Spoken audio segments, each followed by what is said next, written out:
Hello guys, this is FlashX007 and today I'll be reviewing the Super Deformed Legend BB Zero Gundam. And without further ado, let us begin the review, but before we do, I'd like to apologize about the flash build video. I had no idea how bad of an angle I had it at. The thing was that I had it zoomed in just so you guys can see the detail in, but I guess I was horrible at knowing where to place my hands and whatnot. But basically, I will be doing more videos like that, but bear with me, I'll get better at it. It's just I'm trying new things, and of course I might mess up. And when it comes to the unboxing videos, I had no idea how bad those were until I checked them out.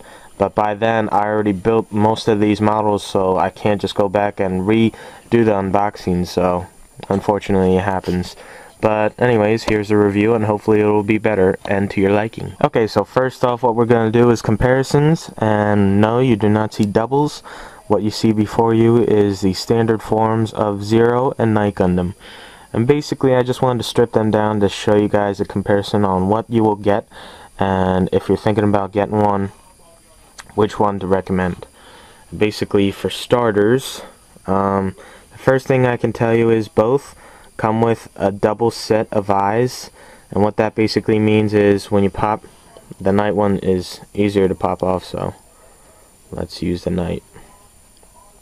So basically, hold on while basically when you pop this off, the Super Deform comes with two sets. Basically you can switch from these eyes or you can put these eyes on, and this is the eyes I've selected for this one.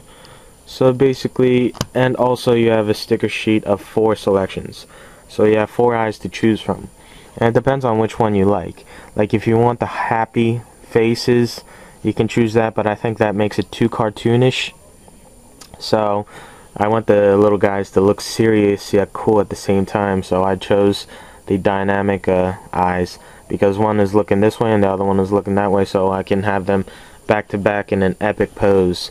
So that's one possibility there.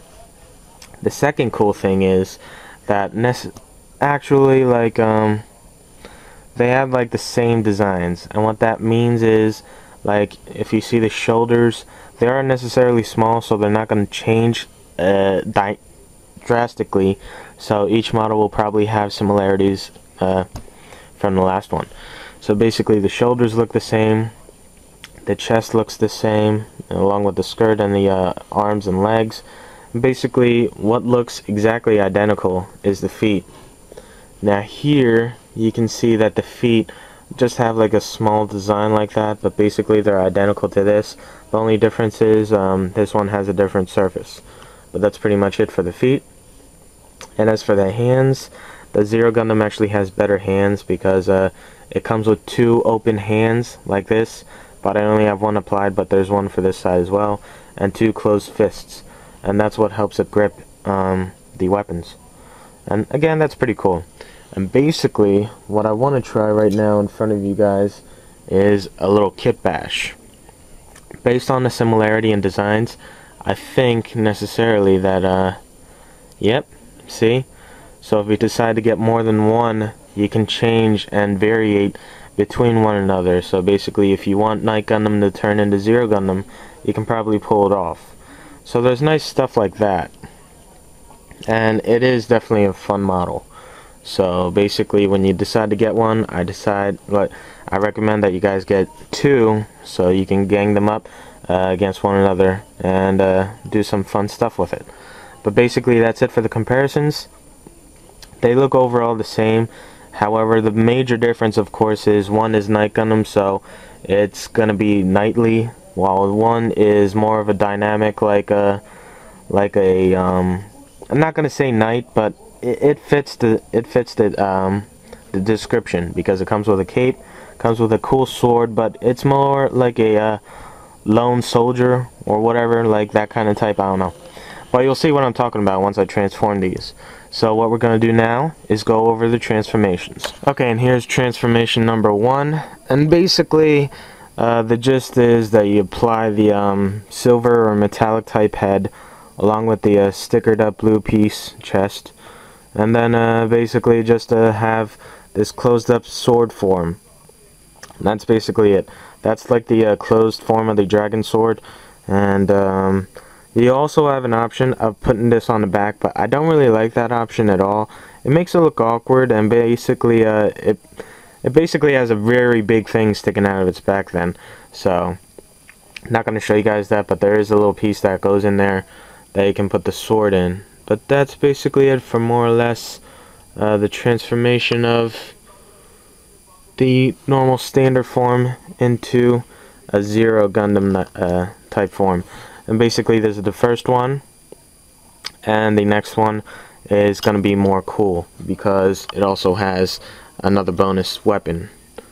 So before we get to that, however, I'd like to tell you guys a little flaw that I've noticed on this. And basically I haven't noticed this flaw at all on the Zero Gundam, and that would be the shoulders. Now they are pretty cool, but as you see me messing with it right now, this clear piece shoulder right here, it's definitely very flawed. Like, it's pretty cool that you can apply that there, but this right here, the little gimmick that you have for it to apply onto the chest, it doesn't work properly. And if you really, like, even the slightest push or a little mess up, and it's gonna fall off, and then you're gonna use a couple minutes just to get it back to the way you want it. So it's fun to mess with, it's fun to play with, but however, that little small piece really makes it a downside, and however, there's no way of fixing it unless you decide to paint it and remove the clear pieces and paint over it with like a metallic or candy color or whatever. The choice is yours, but basically unless you find a way to stiffen it up, it'll always have that problem. So that's basically it for that, and for the most part that's just the look of Zero Gundam in its first form. So let's go over to the second form. Okay, and here's the second form, and I purposely did not transform this so I can show you guys on video, if you guys wondering how to do that. So basically this is like outer armor. Just take that off and you can pop this on. Now here is the cool part. It comes with a second sword, so you can variate or you have an option of displaying both. So basically what you would want to do if you want to display both is put this on that hand and then pop that off, or you can variate, put it on that hand and variate and put this on that one. So either one you want, that's basically the way to go. So that's why it has two closed fists. Well, two open closed fists. Like, basically you know what I mean. So basically that's it for that. And the only difference here is it comes with a different helmet, so it removes that metallic glow on the head, and it has a different clear shoulder piece right there. I don't know if I can show you guys carefully. Basically that piece right there. Okay, so the way to apply it, I'm gonna apply the dragon sword. So the way to do that is do that, and there's a close up right here. So basically you just pop that on, and there we go, it's closed. And that is the dragon sword, baby. That is it. Now we're gonna move on to my final thoughts about this model, and I hope you guys enjoyed it. So let us get to the final thoughts. Okay, so for my final thoughts, we're gonna keep this pretty short. Considering it's in super deformed small model, I mean obviously compared to a high grade master grade, this thing is pretty small. So the only way I feel right in recommendations is telling you that right truth. Now basically the Zero Gundam is pretty cool. Its design is pretty cool, and like overall no one would pass this up if they had the chance to get it. However, I personally recommend the Night Gundam. Why? Because it doesn't necessarily have the flaws that this has. Now the major flaw is the shoulder. If you can get past that shoulder, I'm really annoyed with it, but if that doesn't have a problem with you, that's a pretty good model. However, the Night Gundam has no problems whatsoever, and it's outright pretty much more superior in terms of having more fun of a build, and you can vary between it without it having any problems. You can pose it in more than many ways, especially in its Centaur mode, which is pretty fun to pose with. But that's basically just a few examples. But overall, the Zero Gundam is pretty cool. It's fun, and I enjoy it. However, I really wish that shoulder thing wasn't there, the flaw. But besides that, I definitely do recommend it. But it's just, again, if you really want to go by what I say, the Night Gundam has more superiority in terms of just the general overall more of a fun and long-lasting enjoyment. But that's pretty much it. I hope you guys like this simple review. This is FlashX007 signing out, and thanks for watching.